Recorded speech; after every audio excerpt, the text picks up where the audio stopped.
The crimson moon hung low in the midnight sky like a bleeding wound against the darkness, its scarlet light painting the stone walls of the throne room in hues of rust and shadow. Avalith Sunveil stood at the center of the ancient chamber, her white hair cascading over the crimson fabric of her dress like moonlight spilling over blood, her pale skin luminous in the eerie glow. The mark on her belly burned beneath the silk, a constellation of symbols that had been with her since birth, pulsing with a heat that matched the rhythm of her terrified heart. Before her, the Alpha King Aurelian Moonrift rose from his throne, a mountain of muscle and authority, his long black hair falling past his shoulders like a waterfall of midnight, his beard framing a face carved from stone and storm. His eyes, silver as starlight, fixed upon her with an intensity that made her breath catch in her throat. Around them, the council of elders murmured in hushed tones, their ancient voices like wind through dead leaves, speaking of prophecies and doom, of the blood moon that would rise in mere weeks and consume the realm in chaos and destruction. Avalith had known this moment would come. She had felt it in her bones since childhood, in the whispers that followed her through the village streets, in the way her mother's eyes would fill with tears whenever she looked at her daughter's marked skin. But standing here now, beneath the weight of the Alpha King's gaze, beneath the crimson moon that was only a harbinger of the true horror to come, she felt small and impossibly fragile. The king descended the steps of his throne with the grace of a predator, each movement controlled, purposeful, dangerous. The torchlight caught the edges of his form, casting shadows that made him seem larger than life, a force of nature contained in the shape of a man. When he stopped before her, close enough that she could smell the cedar and smoke that clung to his skin, close enough to feel the heat radiating from his powerful frame, Avalith forced herself to meet his eyes. What she saw there shocked her. Not cruelty, not indifference, but something deep and searching, something that looked like recognition, like the answer to a question he had been asking his entire life. "You bear the mark." His voice was low, a rumble of distant thunder that resonated in her chest. "The prophecy speaks of you." Avalith swallowed hard, her fingers trembling as she clutched the fabric of her dress. "I did not ask for this, Your Majesty. I am only a beta. I have no power, no magic. I am nothing." Something flickered across his face then, something fierce and protective that made her heart stutter. "You are not nothing." His hand rose slowly, carefully, as if he feared she might bolt like a frightened deer, and his fingers barely brushed the air near her cheek, not quite touching but close enough that she felt the warmth of his skin. "You are the one who will save us all." "Or die trying," she whispered, and the words hung between them like smoke. The Alpha King's jaw tightened, a muscle jumping beneath his beard. His hand dropped to his side, curling into a fist. "Then I will ensure you have everything you need to survive. You will not face this alone. This I swear." The council erupted in protests, voices rising in a cacophony of objection and tradition, reminding their king that he could not involve himself personally in the affairs of prophecy, that his duty was to the realm, not to a single marked girl. But Aurelian silenced them with a single look, a flash of those silver eyes that carried the weight of absolute authority, the unspoken threat of what would happen if anyone dared to challenge him. "She will stay in the palace. She will be under my protection. She will want for nothing." His gaze returned to Avalith, softer now, almost gentle. "And when the blood moon rises, she will be ready." Avalith felt something shift in the air between them, something inevitable and terrifying and strangely comforting.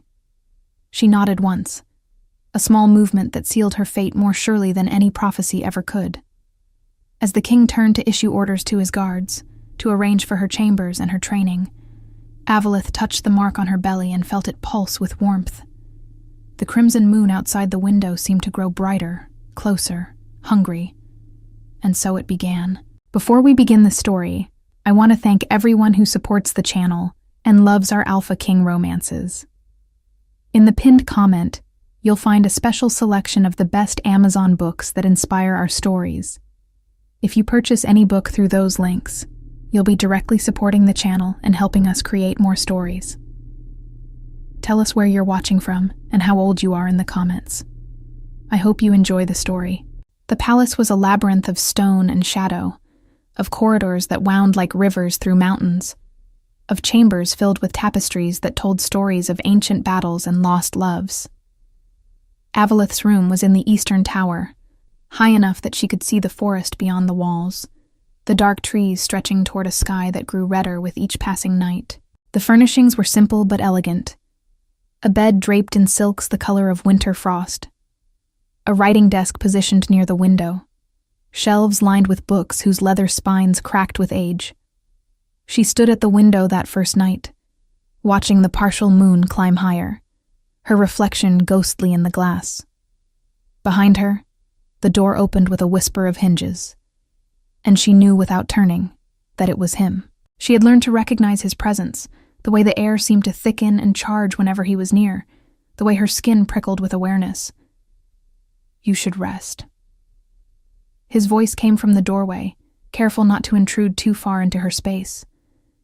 "Tomorrow your training begins." Avalith turned to face him, and in the dim light of the single candle burning on her desk, he looked different. Less like the fearsome king who commanded armies and struck terror into the hearts of his enemies, and more like a man carrying a burden too heavy for one pair of shoulders. His hair was unbound, falling around his face in waves of black silk, and his expression was unguarded, vulnerable in a way that made her chest ache. "Why do you care?" The question slipped out before she could stop it. Why does the Alpha King concern himself with the comfort of a marked girl? He was silent for a long moment, his eyes searching her face as if trying to memorize every line, every shadow. When he spoke, his voice was barely above a whisper. "Because I have seen too much death. Because I have sent too many to their graves for the sake of the realm. And because when I look at you, I see something worth protecting." The honesty of it stole her breath. She took a step toward him, drawn by something she could not name, something that felt like fate and inevitability and choice all tangled together. "What do you see?" "A future," he said, and the words were heavy with meaning she did not yet understand. "A hope. Something I thought I had lost long ago." Before she could respond, before she could ask what he meant, he bowed his head slightly, a gesture of respect that seemed strange coming from a king. "Sleep well, Avalith Sunvale. I will see you at dawn." And then he was gone, leaving behind only the scent of cedar and smoke, and the echo of her own name spoken in his deep voice. A sound that lingered in her ears long after she had climbed into bed and closed her eyes against the approaching night. The training began with the sunrise, when the sky was still painted in shades of lavender and gold. Avalith met him in the courtyard, a space enclosed by high stone walls and overlooked by the mountains that ringed the kingdom like protective arms. Aurelian was already there, dressed in simple training leathers that did nothing to hide the powerful lines of his body, his hair tied back, his expression focused and serious. For weeks they worked together.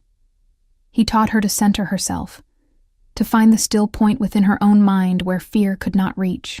He taught her the ancient words of power, the incantations that had been passed down through generations of those who had touched magic and lived to tell the tale. He was patient with her mistakes, firm but never cruel. And in those moments when frustration threatened to overwhelm her, when she felt the weight of her inadequacy crushing down, he would place a hand on her shoulder and remind her that she was stronger than she knew. But it was in the quiet moments, in the spaces between the training, that something deeper began to grow between them. One afternoon, after hours of practice had left her exhausted and trembling, Aurelian led her to a hidden garden within the palace grounds. It was a secret place, enclosed by walls covered in climbing roses, whose petals were the color of blood and snow, with a fountain at the center that sang a gentle song of water over stone. They sat on a marble bench beneath an ancient oak, and for the first time since she had arrived at the palace, Avalith allowed herself to simply breathe. "Tell me about your life before," Aurelian said, his voice gentle as he handed her a cup of cool water. "Before the prophecy brought you here." Avalith took the cup, their fingers brushing in the exchange, a brief contact that sent warmth racing up her arm. It was simple, quiet. "I lived with my mother in a small village at the edge of the forest. We kept a garden, sold herbs at the market." She paused, her throat tight with memory. "She tried to prepare me for this. She told me stories of the mark, of what it meant. But I do not think either of us truly believed it would come to pass. And now? Now I am here. Now I am training to seal a blood moon I do not understand, to save a kingdom I barely know." She looked at him, at the way the dappled sunlight played across his strong features, softening them. "Now I am sitting in a secret garden with an alpha king who looks at me as if I am something precious." His eyes darkened, and he reached out slowly, giving her time to pull away, before his hand cupped her cheek with a gentleness that belied his strength. "You are precious, more than you know." Her heart hammered against her ribs. Why? Why me? There must be others with the mark.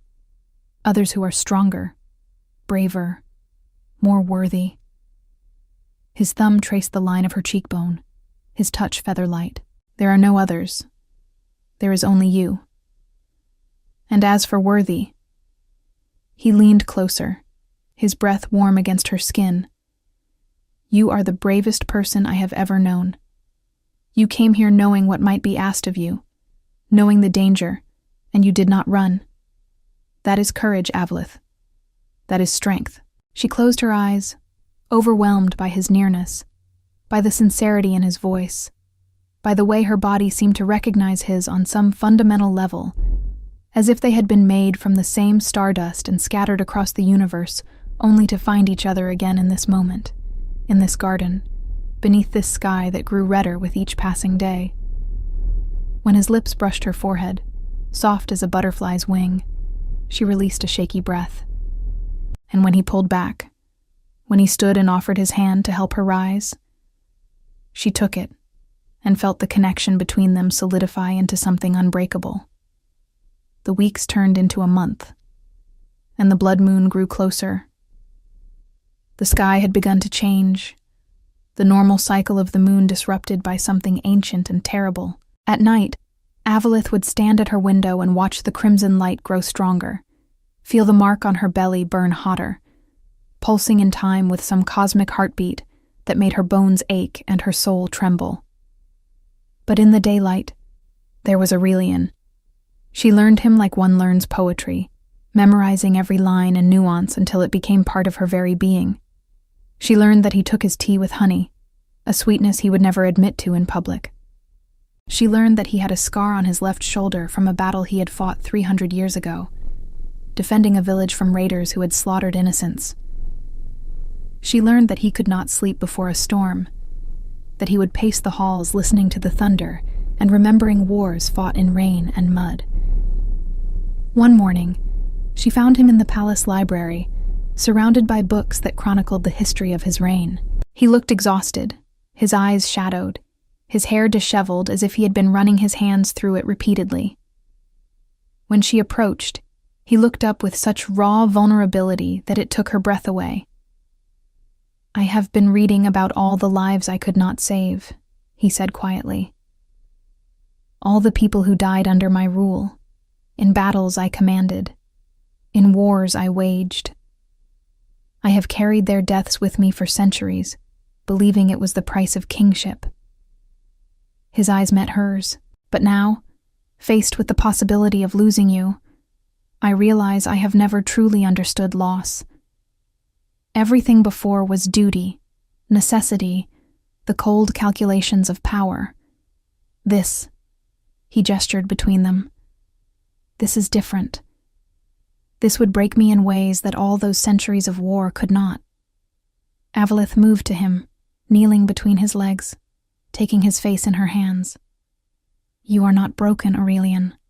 You are one of the strongest people I have ever known. And if I must go, if the prophecy demands it, then I will go, knowing that I loved a man who cared deeply enough to feel pain, who was brave enough to open his heart again after it had been shattered."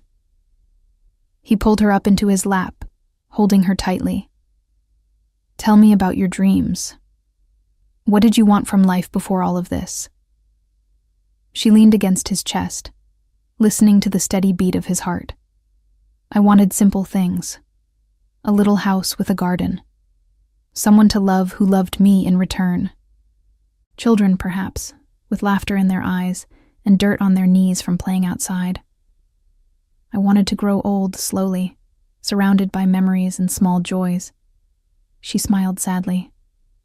"I never wanted to be special. I just wanted to be happy." His arms tightened around her. "You deserved all of that. You deserved a peaceful life, a normal life, not this burden that was thrust upon you." "Perhaps," she whispered. "But then I would never have met you, and I cannot bring myself to regret that, no matter how this ends." They stayed like that for hours, wrapped around each other in the quiet library, speaking in low voices about dreams and fears and all the what-ifs that haunted them both. Outside, the sky grew darker, tinged with crimson at the edges, a reminder that time was running out. That evening, Aurelian took her to the highest tower in the palace, a place where the wind whipped fierce and cold, and the view stretched for miles in every direction. They stood at the edge, looking out over the kingdom, over the forests and mountains, and the distant sea that glittered like shattered glass in the dying light. "This is what you will save," he told her, his voice barely audible over the wind. "Every person down there, every family, every child. They will live because of you. They will have futures because you chose to sacrifice yours." Avalith felt tears prick her eyes.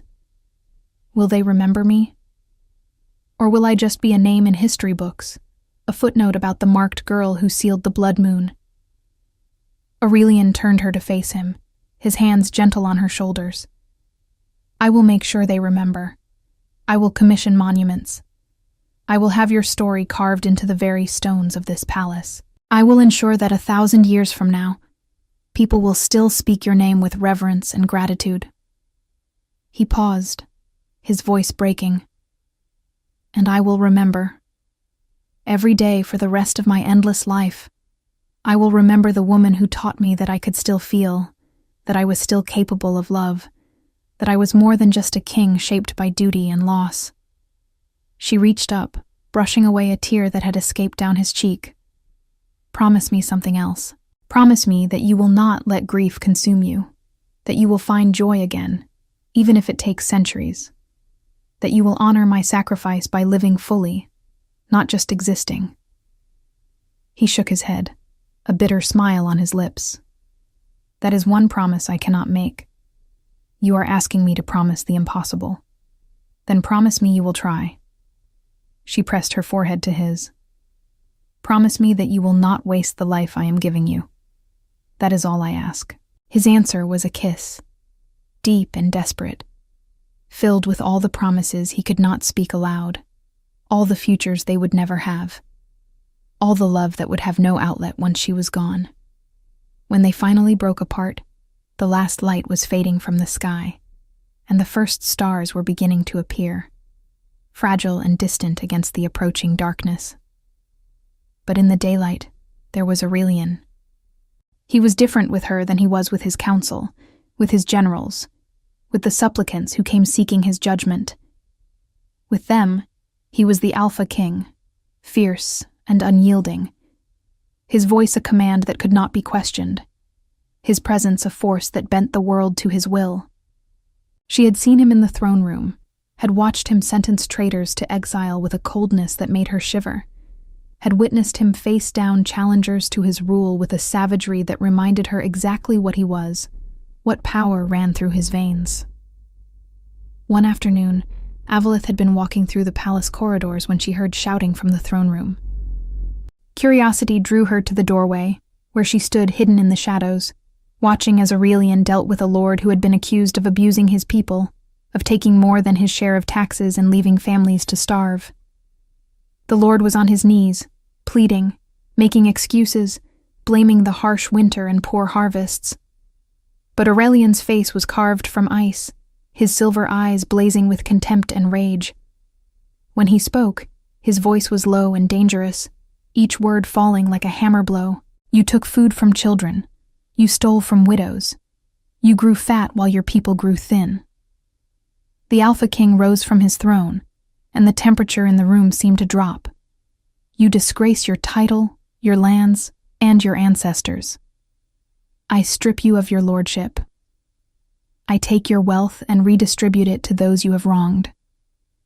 And if you ever again abuse a position of power, I will personally ensure that you understand what it means to suffer. The Lord began to protest, to argue, and Aurelian moved with such speed that Avalith gasped. In an instant, he had the man by the throat, lifting him off the ground with one hand, his eyes blazing with barely contained violence. When he spoke again, his voice was a growl that raised every hair on Avalith's arms. You will be silent. You will accept my judgment, or I will show you exactly what an Alpha King can do when his patience is exhausted. Do we understand each other? The Lord could only nod, terror written across his face. Aurelian dropped him with disgust, watching as guards dragged the sobbing man away. Then, as if sensing her presence, he turned and his eyes found hers across the crowded room. The transformation was instant and startling. The cold fury melted from his face, replaced by something warm and concerned. He crossed to her in long strides, his hand reaching for hers. You should not have witnessed that, he said softly, his thumb stroking across her knuckles. I am sorry if I frightened you. Avalith shook her head, still processing what she had seen. You did not frighten me. You protected the innocent. There is no shame in that. She paused, studying his face. But I see now the weight you carry, the decisions you must make, the harshness you must embody to maintain order. He brought her hand to his lips, pressing a gentle kiss to her fingers. With you, I can be something different. With you, I can remember what it means to be gentle, to be tender, to care for one person above all else. You remind me that I am still human beneath the title, beneath the power. She reached up with her free hand, touching his face. And you remind me that strength and gentleness are not opposites, that a man can be fierce in defense of justice and soft in the presence of love. They stood there in the corridor, in full view of anyone who might pass, and Aurelian pulled her into his arms, holding her as if she were something infinitely precious. Around them, servants and guards quickly found reasons to be elsewhere, giving their king this private moment with the marked girl who had somehow reached past his walls and found the man beneath the crown. But with her, in the privacy of the training ground or the secret garden or the quiet moments they stole in the library, he was someone else entirely. He was gentle, patient, protective. He brought her books of poetry and read to her in his deep voice, until she fell asleep with her head against his shoulder. He made her laugh with stories of his childhood, of the trouble he had caused his tutors, of the first time he had shifted into his wolf form and terrified half the palace. He listened when she spoke of her fears, of her doubts, of the nightmares that plagued her sleep, and he never once told her she was weak for feeling them. One evening, as they walked along the palace walls and watched the sun set in a blaze of copper and gold, Avalith finally voiced the question that had been building in her heart for weeks. What happens after? After I seal the blood moon, assuming I survive, what then? Aurelian stopped walking, his hand tightening around hers. He turned to face her, and in his eyes she saw such fierce emotion that it stole her breath. Then, you live. You have a future. You choose your own path. And if I chose to stay? The words came out barely above a whisper. If I chose you. His control shattered. He pulled her against him, one hand tangling in her white hair, the other wrapping around her waist, holding her as if she were the only thing anchoring him to the earth. Avalith. He breathed her name like a prayer. I have lived for centuries. I have known power and glory and victory.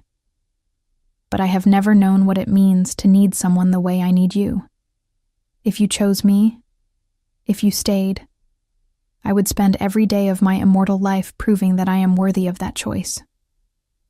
She tilted her head back, looking up at him, at the raw vulnerability in his expression, at the way the dying light caught in his silver eyes and turned them to molten mercury. Then let me choose now. Let me have this. Let me have you, before the blood moon rises and everything changes. For a moment, he hesitated, his jaw tight with the effort of restraint, and then he surrendered. His mouth found hers in a kiss that was tender and desperate and achingly sweet. A kiss that tasted of longing and hope and something that felt dangerously close to love. She melted against him, her hands sliding up his chest to wrap around his neck, losing herself in the heat of his embrace, in the way his lips moved against hers with a reverence that made her feel cherished and desired, and infinitely precious. When they finally broke apart, both breathing hard, he rested his forehead against hers. You have me. You have had me from the moment you walked into that throne room with your head held high despite your fear. You have had me, Avalith Sunvale, and you will have me until the stars burn out and the world ends. Promise me, she whispered, her fingers curling into the fabric of his shirt. Promise me that no matter what happens, no matter what the prophecy demands, you will not forget this moment. His arms tightened around her. I promise. I will carry this moment with me always, a light in whatever darkness may come. They stood there as the sun disappeared below the horizon, and the first stars began to appear in a sky that was no longer quite the right color, holding each other against the gathering night, against the fate that waited for them, against the impossible choice that neither of them yet knew was coming. The days grew shorter and the nights grew longer, and the blood moon's approach became impossible to ignore. Strange things began to happen in the kingdom. Livestock fell ill. Crops withered in the fields despite the season. People reported nightmares that left them screaming, visions of blood and fire and the end of all things. The mark on Avalith's belly burned constantly now, a brand that never cooled, never eased, and she had to wear loose clothing to hide the way it glowed with crimson light in the darkness. Aurelian became more protective, more possessive. He assigned guards to watch over her at all times, though he trusted none of them the way he trusted himself. He spent his nights in a chair outside her door, refusing to sleep, refusing to leave her unprotected even for a moment. When she argued that he needed rest, that he was exhausting himself, he would look at her with such fierce devotion that the words died on her lips. I have eternity to rest, he told her. I have only now to keep you safe. They both knew it was a lie. They both knew that when the blood moon rose, all the guards and all the training and all the love in the world might not be enough. 2 weeks before the prophesied night, the Elder Council summoned them both to the ancient library deep within the palace, to a chamber where the oldest texts were kept, bound in leather that had long since turned to dust and preserved only by magic. The head elder, a woman whose age was beyond counting, whose eyes had seen the rise and fall of kingdoms, gestured them to approach the pedestal where a single book lay open. The prophecy, she said, her voice like wind through caves. We have found the complete text. Avalith felt Aurelian tense beside her, felt his hand find hers, and grip it tightly. Together they approached the pedestal and looked down at the words written in an ancient language that seemed to writhe and shift on the page. But somehow, impossibly, Avalith could read them. The mark on her belly pulsed with each word, translating, interpreting, revealing.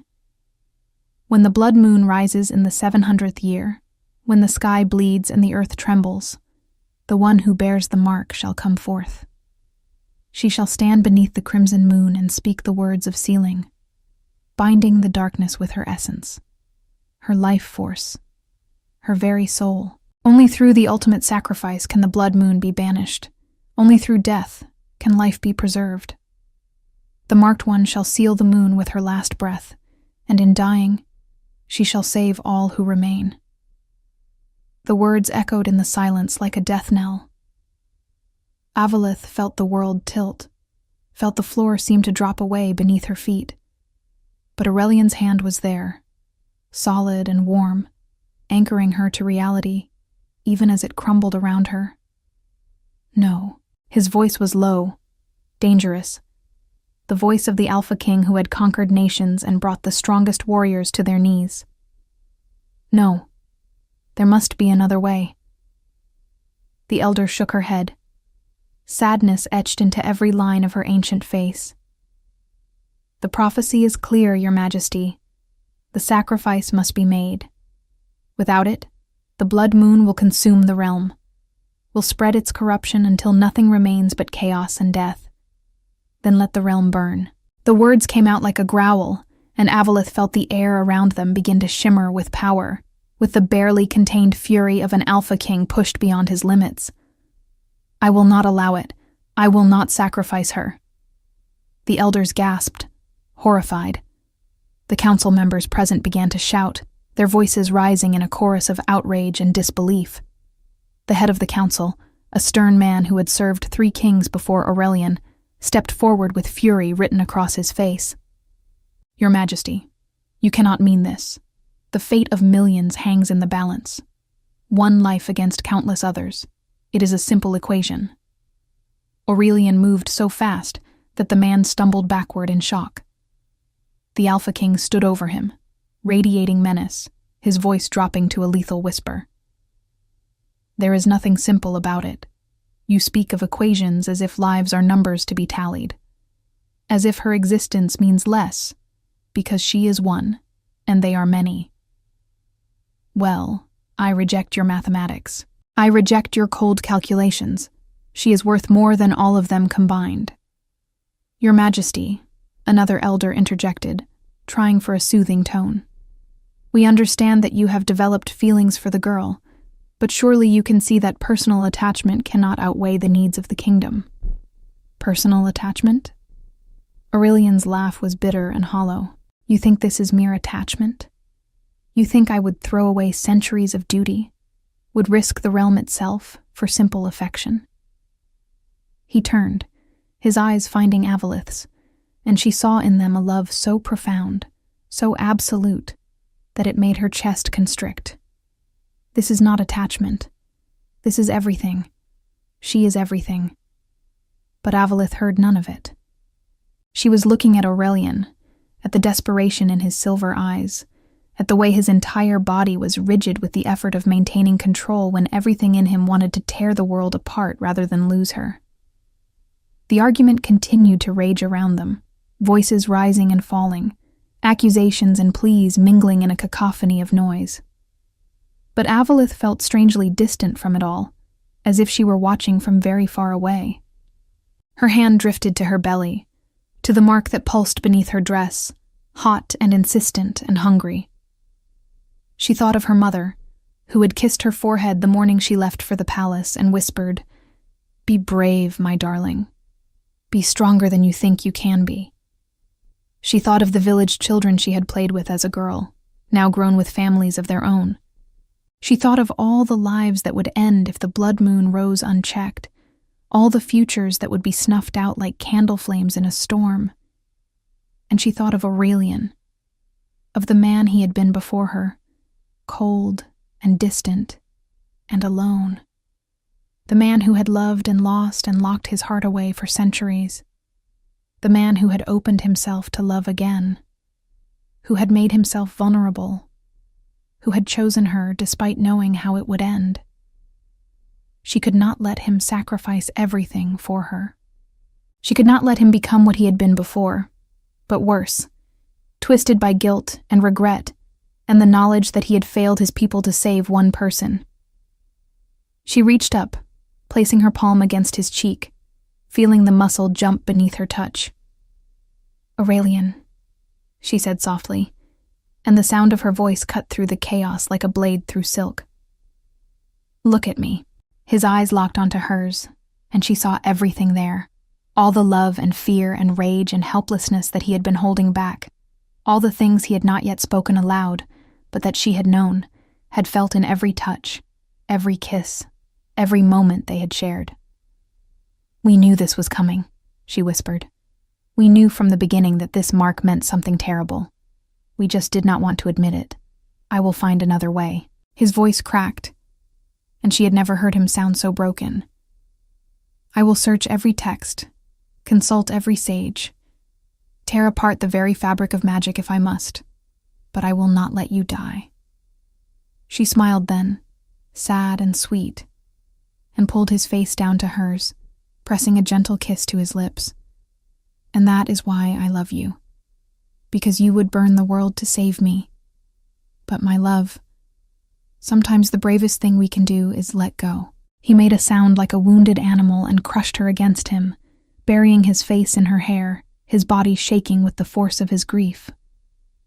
The council members fell silent, watching their king break before their eyes, watching the most powerful man in the realm, brought low by love. That night, Aurelian did not leave her chambers. He held her in his arms as they lay in her bed, neither of them sleeping, neither of them speaking. They simply existed in that space between heartbeats, between moments, where time seemed to slow and stretch, and the rest of the world faded away until there was only the two of them, skin against skin, breath mingling, hearts beating in synchrony. "I will not accept this," he finally said into the darkness. "I refuse to accept that the only way to save my people is to destroy the one person who has made me feel alive again." Avalith traced patterns on his chest, feeling the steady thump of his heart beneath her palm.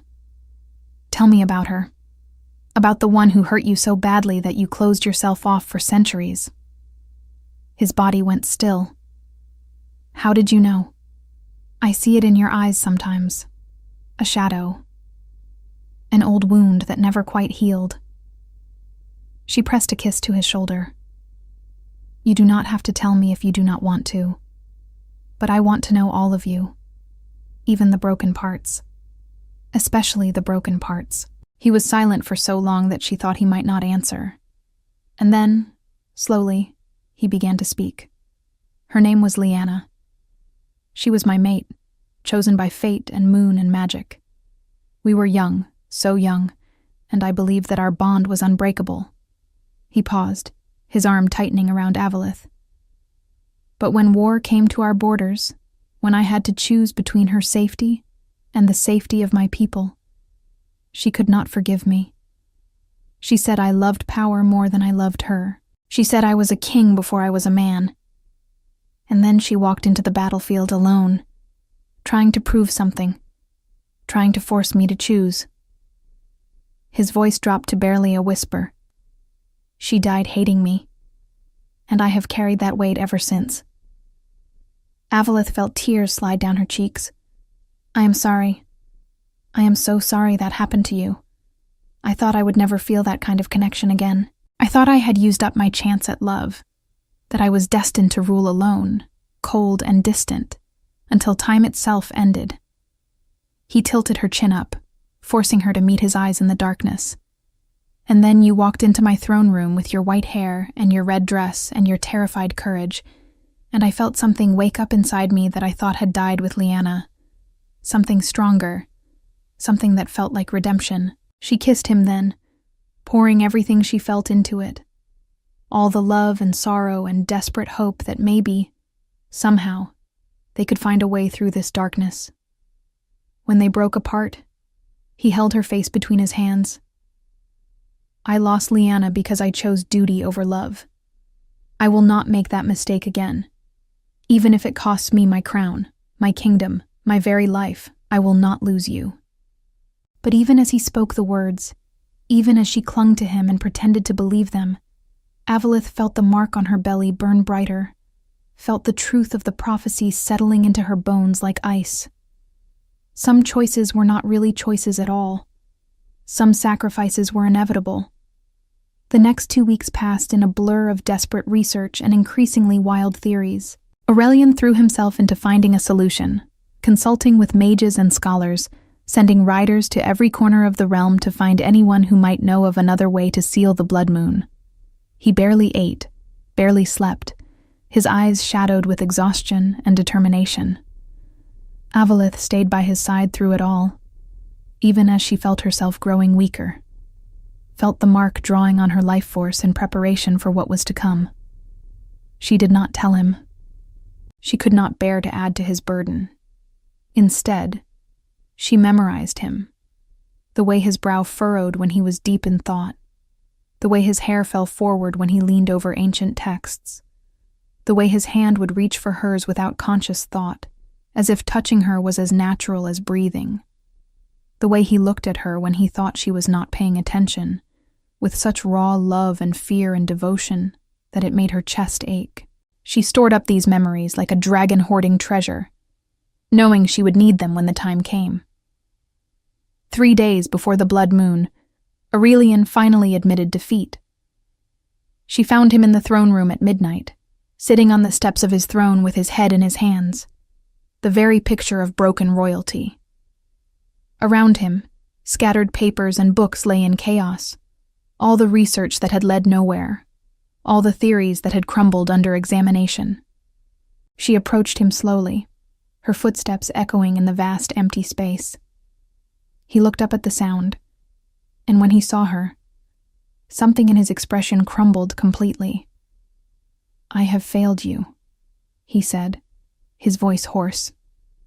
"I have searched everywhere, asked everyone, explored every possibility, and I have failed you."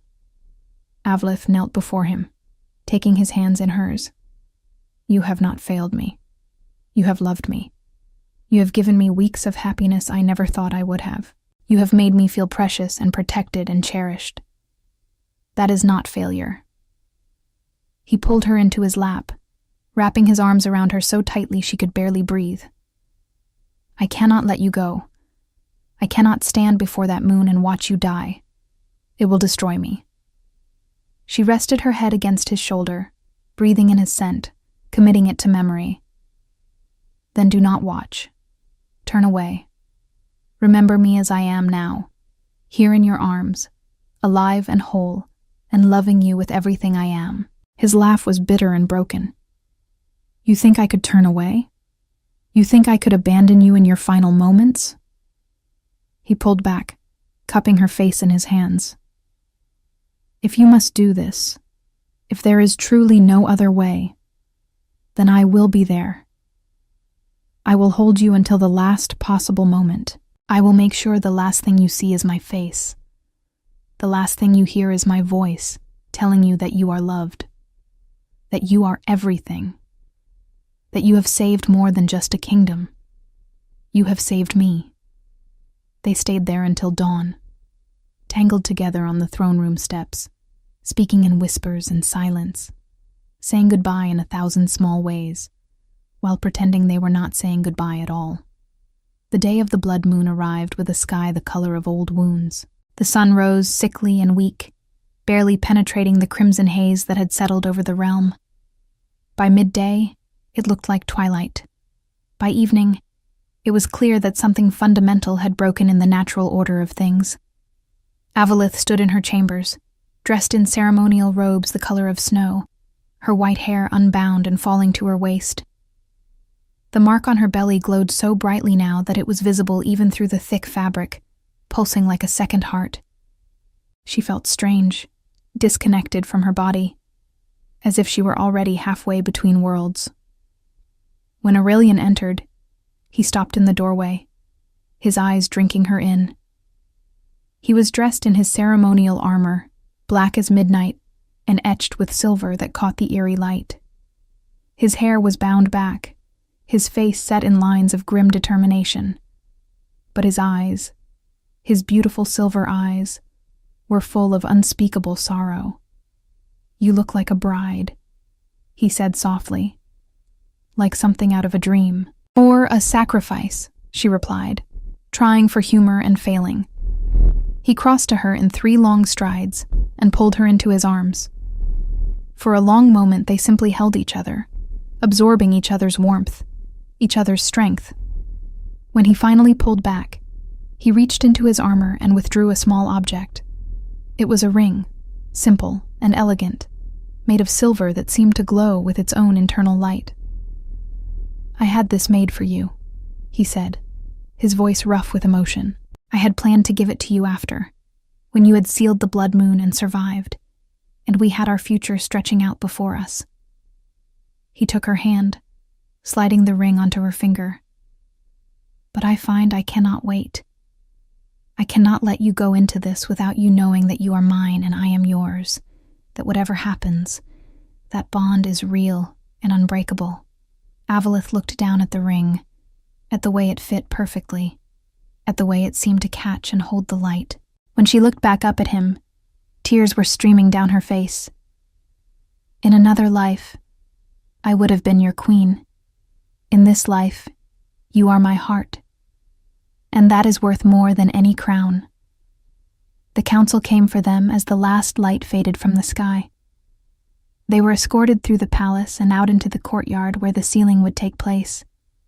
A great circle had been drawn on the stone, marked with symbols that seemed to writhe and glow in the crimson moonlight. The entire court had gathered, silent and solemn, watching as the Alpha King and the marked girl walked to meet their fate. Above them, the blood moon was rising, enormous and terrible, its surface swirling with shadows that looked almost alive. The air grew thick and heavy, pressing down on them with malevolent weight. Avalith felt the mark on her belly flare with searing heat, felt power rushing through her veins like liquid fire. "This is it," she thought. "This is the moment everything changes." Aurelian walked her to the center of the circle, and then stopped, turning her to face him. His hands framed her face, his thumbs wiping away her tears. "Listen to me. Listen carefully. I want you to know that I have lived a long life, longer than most, and I have seen wonders and horrors beyond counting. But the greatest privilege, the highest honor I have ever known, was being loved by you. These weeks with you have been worth more than centuries without you. If this is truly the end, if there is no miracle waiting in the wings, then I want you to go knowing that you were loved beyond measure, beyond reason, beyond hope itself." Her hands covered his, holding on as if she could somehow keep herself tethered to this moment, to him, to life. "I love you, Aurelian Moonrift. In this life and whatever comes after, I love you." He kissed her then, deep and desperate and achingly tender. A kiss that tasted of salt and goodbye and forever. When he pulled back, when he stepped away, it felt like tearing herself in half. The elders began to chant, their voices rising in an ancient melody that made the air shimmer. Avalith felt the power building, felt the words of the sealing spell forming on her tongue, waiting to be spoken. The blood moon hung directly overhead now, so close she felt she could reach up and touch it, and its light bathed everything in crimson horror. She closed her eyes and began to speak the words, her voice strong and clear despite the fear coursing through her. The mark on her belly blazed with light so bright it was visible even through her robes, illuminating the entire courtyard. She felt her life force begin to drain, felt it being pulled up and out, drawn into the spell, into the ceiling. It did not hurt as much as she had expected. It felt more like flying, like dissolving into light, like becoming something larger than herself. She spoke the words of power, each one taking a piece of her with it, each syllable an offering to the magic that would save them all. And then she heard it. A sound that cut through the spell, through the chanting, through the very fabric of reality itself. No. Her eyes snapped open to find Aurelian standing at the edge of the circle, his body rigid, his face transformed by an expression of such absolute fury and denial that she barely recognized him. "No," he said again, louder now, and power exploded from him in visible waves, silver light that clashed against the crimson of the moon. I refuse. I reject this prophecy. I deny this fate. The elders cried out in alarm. The circle began to fracture, the symbols cracking and splintering. Avalith felt the spell falter, felt her life force slam back into her body with painful force. "Aurelian," she gasped, "stop. You will doom us all." But he was not listening. He strode into the circle, breaking through the magical barriers as if they were paper, his eyes blazing with silver fire. He reached her, grabbed her, pulled her against him. "If you die, then I die with you. If this prophecy demands a sacrifice, then let it take us both. But I will not live in a world where you do not exist." The blood moon pulsed above them, angry now, swirling faster, darker. The ground beneath their feet began to tremble. Avalith felt panic rising in her throat. She pushed against his chest, tried to break free. "You fool!" she shouted. "You beautiful, stubborn fool! Let me go. Let me save them." His arms only tightened. "No. I have lost everything once before by choosing duty over love. I will not make that mistake again. If the realm falls, so be it. If this is our end, then we face it together." Around them, chaos erupted. The courtyard began to crack, fissures spreading across the stone. The sky split open with crimson lightning. The gathered crowd scattered in terror as the blood moon's influence began to manifest physically, shadows pouring down from the sky like rain. And in that moment, Avalith understood. She understood what Lyanna had done, why she had walked onto that battlefield. It was not to punish him. It was to free him from the burden of choosing, to take the choice out of his hands. Sometimes love meant making the decision for both of them. "I am sorry," she whispered against his chest. And then, before he could react, she drove her palm into the pressure point at the base of his neck, a technique he himself had taught her weeks ago during training. His eyes went wide with shock and betrayal, and then his grip loosened, and he crumpled to the ground, unconscious. "Forgive me," she breathed, tears streaming down her face. "But I cannot let you throw away everything for me. The realm needs its king, and I need to know that you live." She turned back to the center of the circle, stepped over the fractured symbols, and raised her face to the blood moon. The mark on her belly was burning so hot now that she could smell her own flesh searing, but she welcomed the pain. It meant she was still alive, still able to finish this. The words came to her then, not from the ancient texts, but from somewhere deeper, from the mark itself, from the magic that had been woven into her very soul before she was born. She spoke them in a voice that was hers and not hers, a voice that echoed with the power of prophecy and fate and sacrifice. "By blood and bone, by breath and soul, I offer myself to the ceiling. Take my life as payment. Take my essence as the lock. Bind the blood moon with my ending. Let my death be the beginning of peace." The light from her mark exploded outward, a beam of pure white radiance that shot up into the sky and pierced the heart of the blood moon. The crimson orb shuddered, spasmed, and then began to crack, fissures of light spreading across its surface like a shattered mirror. The shadows pouring from it recoiled, shrieking, dissolving into nothingness. Avalith felt her life draining away, felt herself becoming transparent, ephemeral. She looked down at her hands and saw them beginning to fade, her flesh turning to light, to energy, to the pure essence that would seal the moon forever. She thought of her mother, hoped she would understand.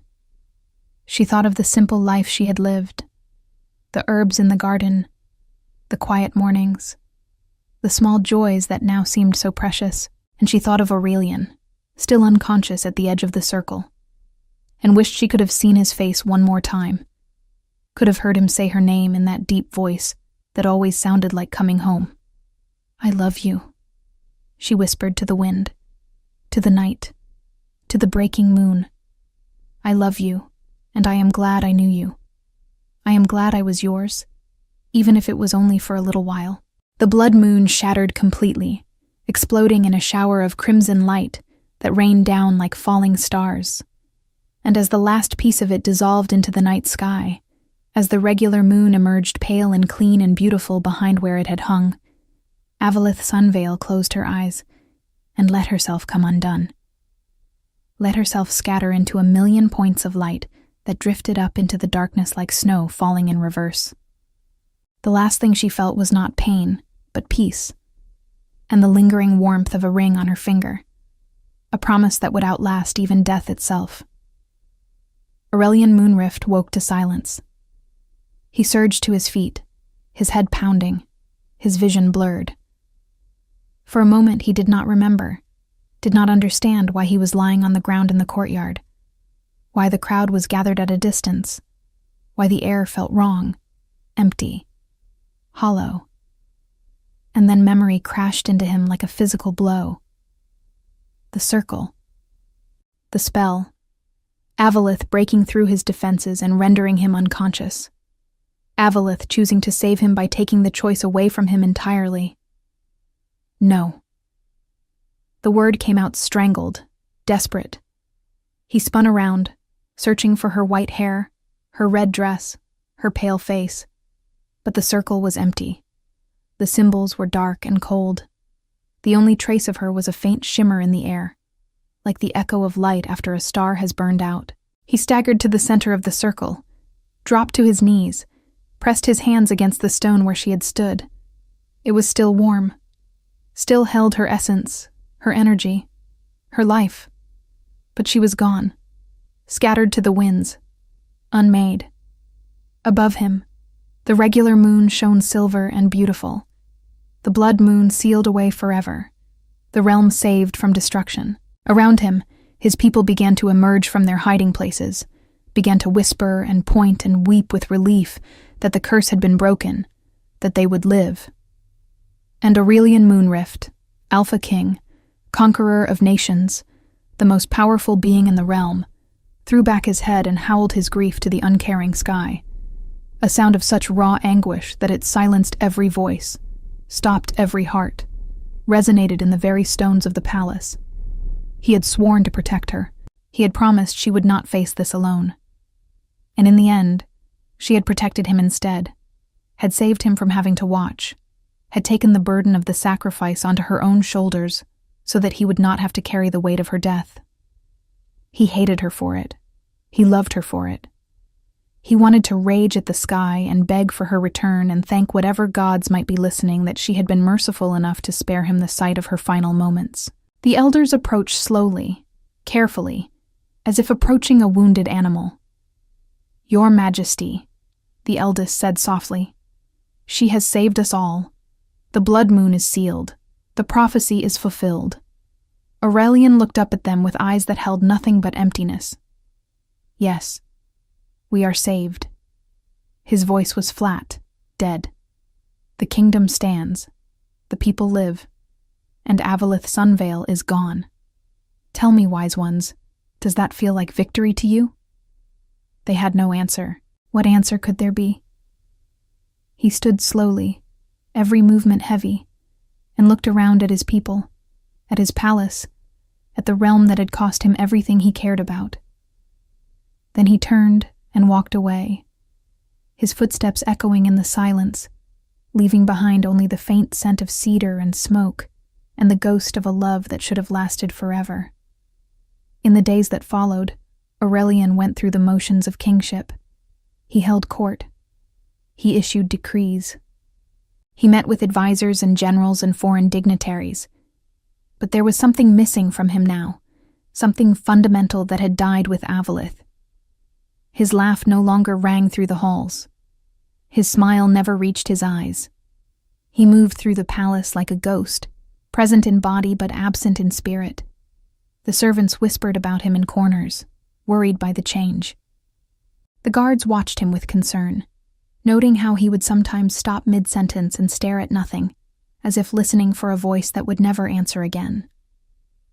His generals reported that he was colder than ever in battle, more ruthless, as if the part of him that had learned gentleness with Avalith had been burned away entirely. But it was not coldness, not really. It was absence.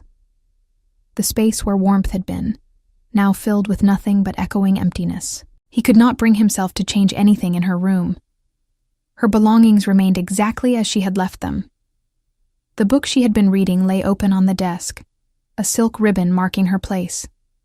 Her dresses hung in the wardrobe, still carrying the faint scent of lavender that had always clung to her skin.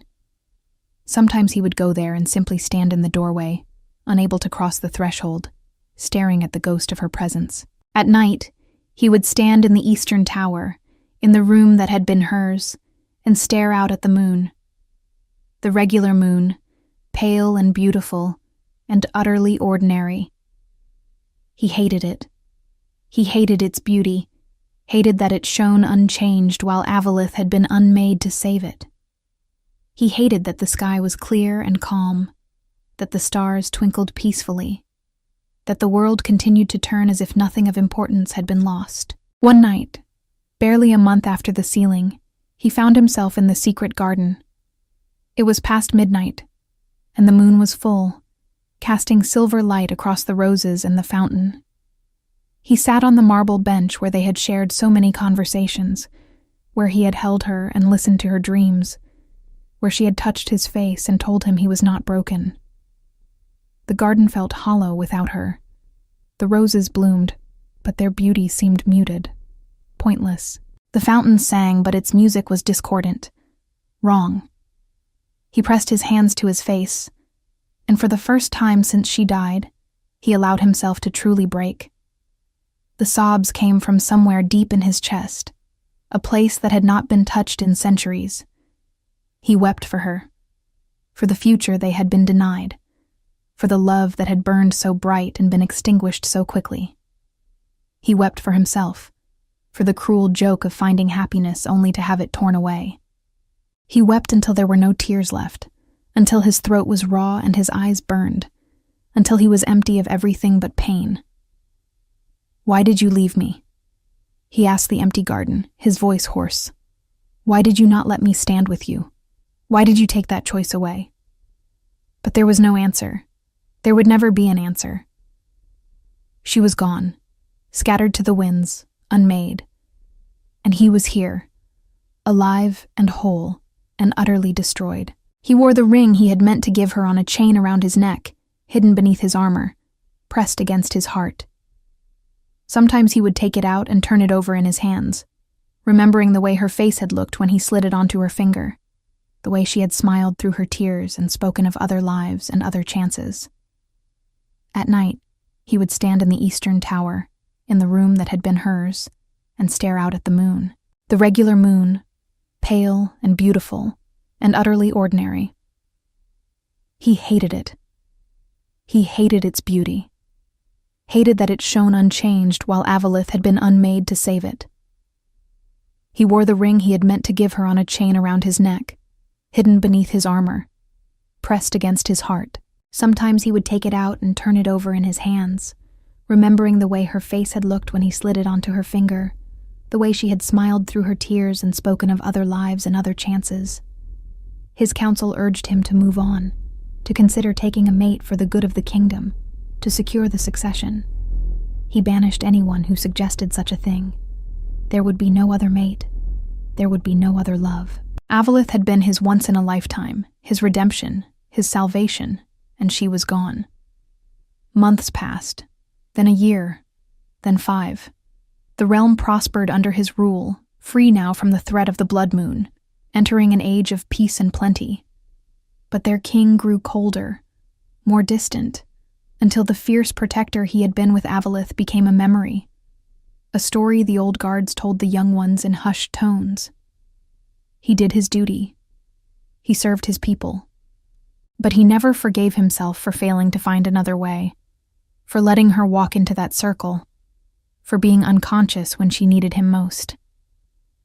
The guilt and grief twisted together inside him, until he could not separate one from the other, until they became the foundation of everything he was. Sometimes, on nights when the moon was full and bright, he thought he could feel her presence.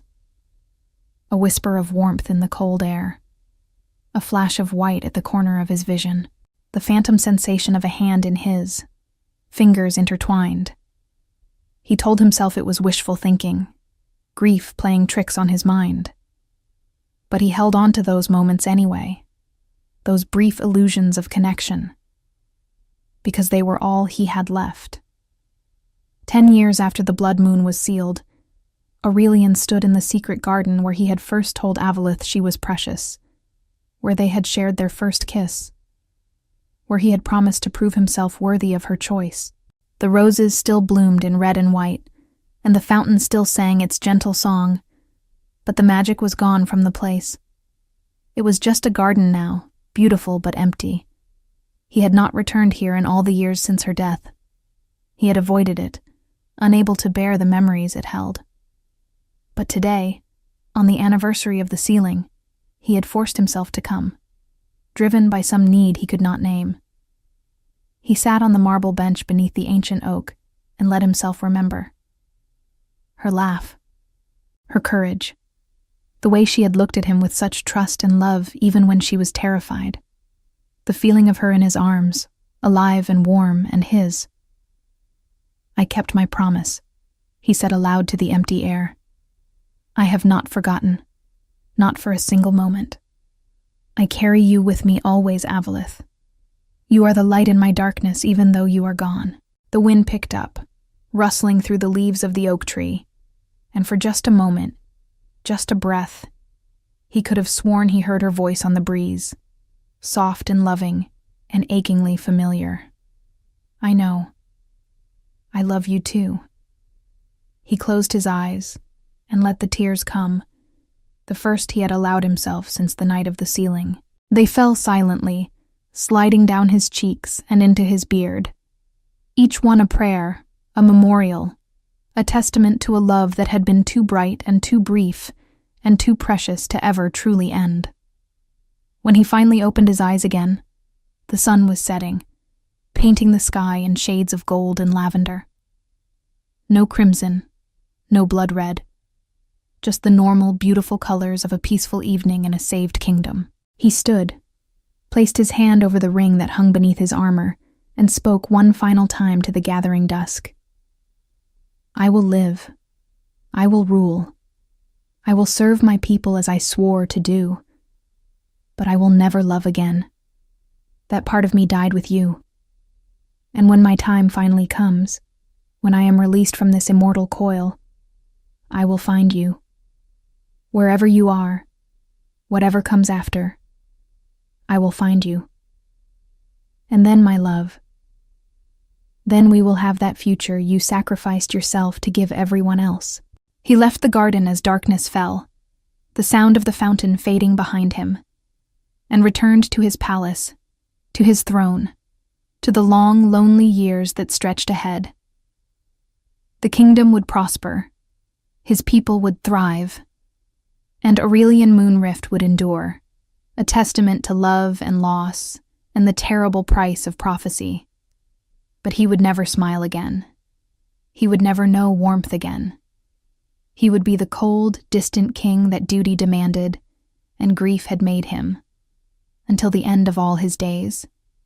And so he lived, and so he ruled, carrying in his heart the memory of a beta girl with white hair and a crimson dress, who had looked at him like he was worth saving, like he was more than just a king, like he was a man deserving of love. She had saved the realm, but she had destroyed him, and he would spend eternity grateful for both. The story of the blood moon became legend. The story of Avalith Sunvale, the marked girl who sacrificed herself, was told and retold, passed down through generations. And the story of the Alpha King who loved her, who mourned her, who never recovered from her loss, became a tragedy that poets wrote about and bards sang of, a reminder that even the strongest among us can be brought low by love. But in the secret places of the palace, in the eastern tower room where her ghost still lingered, in the hidden garden where the roses bloomed eternal, there was another story. A story of devotion that transcended death, of love that refused to be forgotten, of two souls who had found each other in the darkness and held on until the very end. And on clear nights, when the moon was full and bright, the guards on the palace walls would swear they saw two figures standing together in the tower window, one with black hair and silver eyes, one with white hair and a dress the color of blood. Standing close, hands entwined, looking out at the peaceful realm they had saved together. They would say nothing of these sightings to the king. Some mysteries were meant to remain sacred. Some loves were too powerful to be contained by the simple fact of death. An Aurelian moonrift, broken king, eternal mourner, would stand in that tower room and feel the ghost of her presence, would speak to the empty air and pretend she could hear him, would live his half-life in the shadow of her sacrifice, until the day, far in the future, when his immortality would finally end, when his purpose would be fulfilled, when he would close his silver eyes for the last time and breathe her name with his final breath. Avalith. And perhaps, in whatever came after, they would find each other again. Perhaps the story that ended in tragedy would begin anew in some other realm, some other lifetime, where prophecies held no power and love could flourish without sacrifice. Perhaps, but for now, in this world, in this time, there was only the aftermath, the saved kingdom, the sealed moon, the grieving king, and the memory of a girl who had been brave enough to die so that others could live, who had loved a broken man and made him whole, if only for a little while. Her mark had been her destiny, but her love had been her choice, and in the end, that made all the difference. We'd love to hear your thoughts on this beautiful love story. Let us know what you thought of this tale full of emotions and surprises.